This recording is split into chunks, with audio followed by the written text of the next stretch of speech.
Hey there, and welcome to another episode of the Virtual CISO Podcast. I'm your host, John Verry, and with me, as always, Jeremy Sporn. Hey, Jeremy. Hey, John. Hello, everyone. So, for anyone that's listened to previous episodes, you know we have a tendency to keep things lighthearted and fun. We typically bring on a guest to interview about a particular topic, but in light of the recent coronavirus outbreak, we're changing things up a bit for this episode. It will likely feel more serious than normal. This is based on the questions that people have been asking us recently with regards to information security in the new COVID-19 world. So, Jeremy, I want to give people an idea what today's episode's probably going to look like. Absolutely. So we have received countless calls from clients, prospective clients, just companies over the last week or so with excellent questions regarding their concerns and challenges caused by the organizational changes the coronavirus has brought on. Because of that, today's show will feature our very own John Verry as our subject matter expert. As dangerous as that may sound, we're going to go down that road. John will tackle concerns in what we see are basically the three main categories of challenges that things are falling into. This would be remote workforce, people mostly working from home, increased social engineering attacks, and how to handle critical vendors and supply chain. We'll finish up with some lessons learned so far, because we all know data breeds more information and we're getting a lot of it every day. You ready to do this, John? As ready as I'm going to be. All right. So let's start at the top.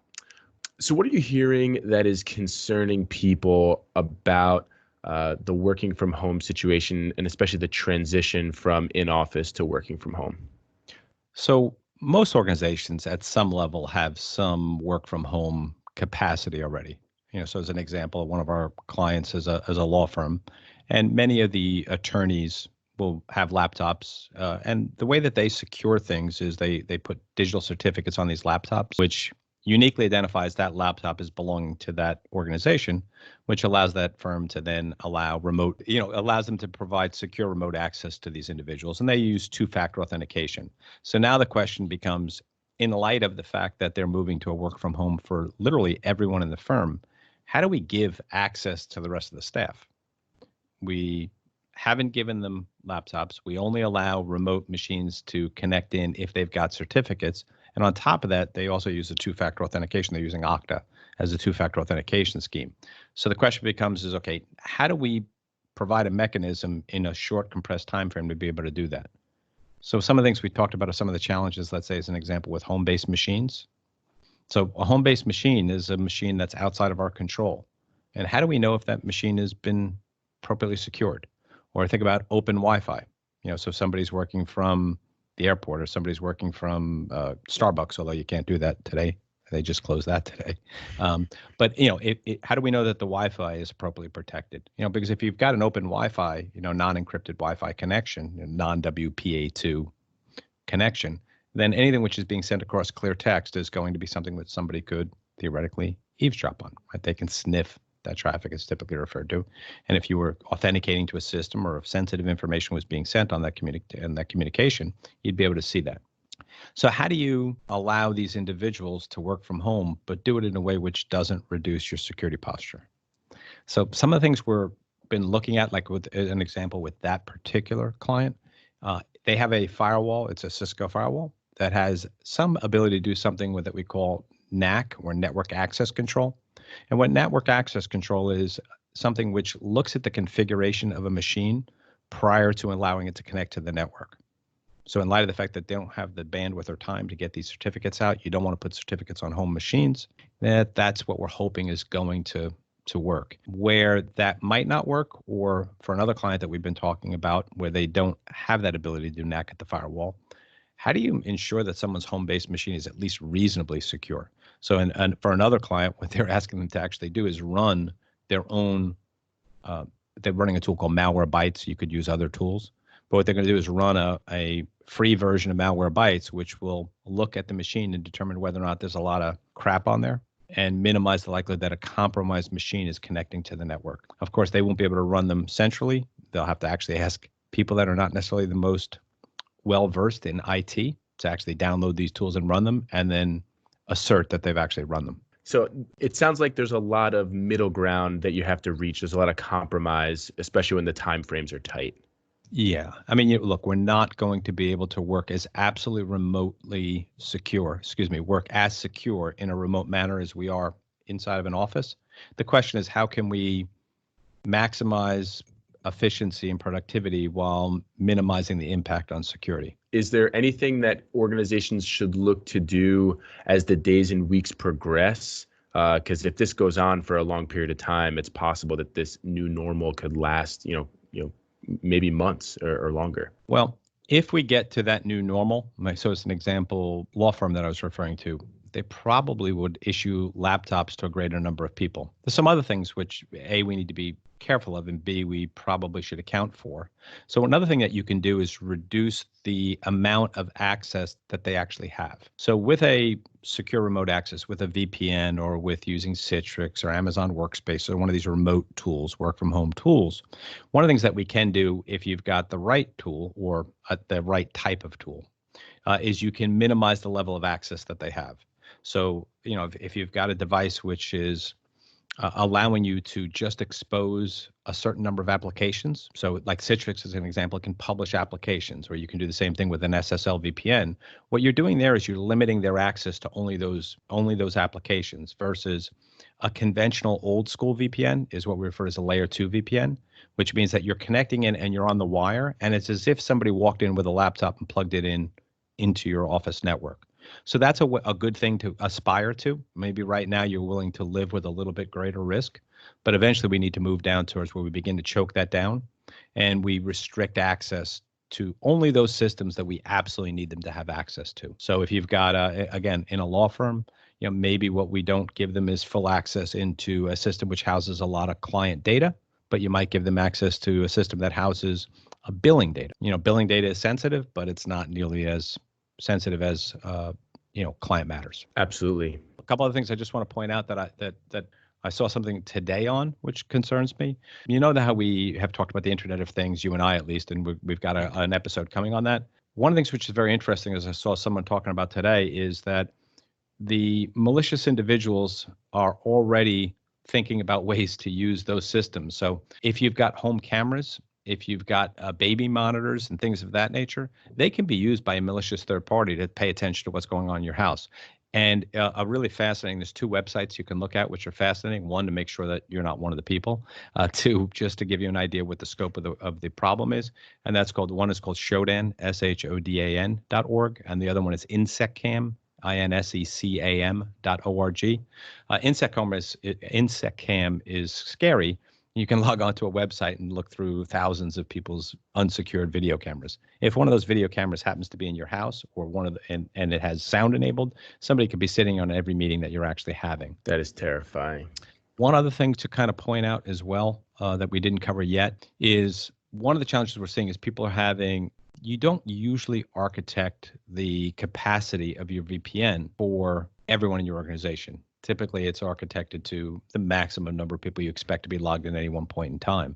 So we've got another client in the pharmaceutical space, which is really interesting in that they actually did a good job. They have it almost to the level that it needs to be for either the US or for their England operation, but not both at the same time. And of course, with 6 hours worth of difference, we've got a 2-hour window where we're in trouble.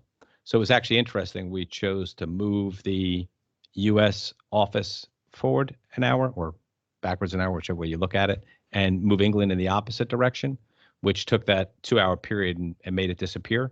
So that way we were able to actually account for having the full capacity that we required without actually having to make any changes. So there's a lot of interesting things like that we're struggling with. Very interesting. And I've actually heard that VPN providers have been offering free seats in a short period of time to help alleviate some of those exact challenges of having too many users to put on a platform. Yeah, that is true. There's a licensing issue, but then there's also a hardware issue. So there's one thing to have enough licenses to be able to do what you want to do. There's another thing to have enough bandwidth to make it efficient. So when you start to get to a point where you've got 1,000 licenses on a device that can max at 1,000 licenses, but it doesn't it might not have the bandwidth and processing horsepower to run super efficiently at that point, which is going to cause, frustration and cause people to lose connections and certainly a reduction in work quality. Makes perfect sense. All right, at the risk of going on too fast, are you ready to rock and roll on social engineering here? I am. All right. So, are you seeing anything? Have you heard anything? And it sounds like you touched upon this already. Attempts to use the panic or fear caused by coronavirus to launch social engineering attacks? Yeah, unfortunately, as you might imagine, the bad guys are bad guys for a reason, and they don't miss a beat. So, take a look at the news, and there's a lot out there. I was reading this morning. There is one that uses a phishing email to spread what they call a Remco's rat. A rat is a remote access tool. And then what happens is when they have the remote access, then they download malware. And of course, what they're doing it is with a phishing email with a PDF, which is offering coronavirus safety measures. So it's literally labeled coronavirus safety measures.pdf, which of course some people are going to open in light of hysteria, if you will. So another one that's a 3-page coronavirus themed Microsoft Office document. It's purported to be from the Centers for Disease Control. And what it does, it drops what's referred as a backdoor onto the victim's computer. It's really cleverly done. It's an excellent forgery, and it can definitely catch some people. It gives you what I would say is a very realistic Microsoft login page when you click on the link. And what's really interesting about it, because they know the email address that it came from, they append that to the link. So it already pre-populates the email login. So it even feels more real, like, hey, they knew my email address. So once you enter that password, what you're doing is you're giving away your Microsoft credentials. And for them to make it seem as if nothing happened wrong, once you do, they harvest those credentials and then they connect you through to the actual CDC website. So for most people, they wouldn't even realize that they were just compromised. Wow. Yeah. That sounds even more well thought out than most attacks that we've seen in the past, which is very unfortunate. So marrying the first two topics, is there something that an individual should know if they click on a link and they have any suspicion that they did something that they shouldn't have done? What's the very first thing they should do? Well, that's another great question. It wasn't something I even had thought about talking about today. Is how do our incident response plans change under the current construct? Will you have your help desk working at the same capacity? Should they still send a help desk ticket to the same location? If they make a phone call to the help desk, is it going to ring at somebody's home or on somebody's mobile machine? So in a perfect world, you've got your incident response plan has been ported, quote unquote, to this brave new world. So that would ideally be that. The other thing which I think is really important is that I think we need to educate more right now, not less, to let people know about these threats. So I think it's a good idea to say, hey, because you're working from home, there are going to be a number of increased threats. You're going to see malicious attached documents, poison PDF documents or poison Word documents, which are intended to entice you to open them, that are going to cause you a problem. I anticipate, unfortunately, that we're going to see increase in home-based phishing. So, the types of phone calls that you get where somebody says, hey, I'm from Microsoft and we're seeing a problem with your current connection to the internet. It looks like your machine is attacking another site. Hey, if you just type in this URL, we'll be able to help you diagnose it. And that URL is actually providing remote access into your machine. So I think that's another thing which we need to be worried about. And I thought it was really interesting that Checkpoint put out something which I thought was really interesting in the threat intelligence feeds, that since January of 2020, there have been 4,000 coronavirus domains registered legally. 3% were found to be malicious, and an additional 5% are suspicious. So 8% of the 4,000 or 320 coronavirus domains are out there right now that look legit, that are something we need to worry about. So I think the last lesson here is please educate your users about these potential risks. All right. So that brings us to vendors and supply chain.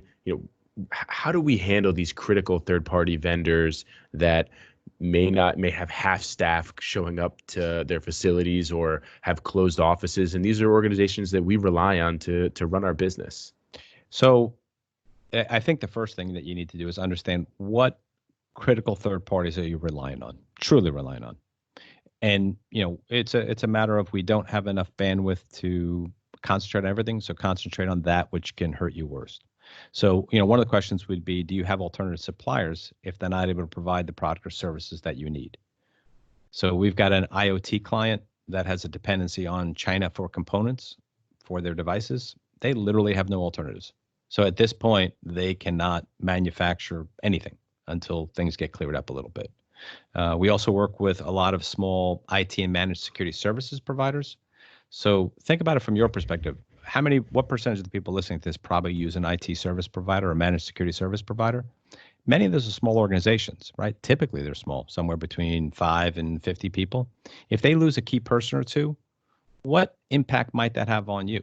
So, kind of determining that, understanding that potential risk, and then beginning to reach out to those people is going to be important. Same way with cloud service providers. So, as we go to a software as a service, technology service provider based world, they architected in such a way that they can account for this?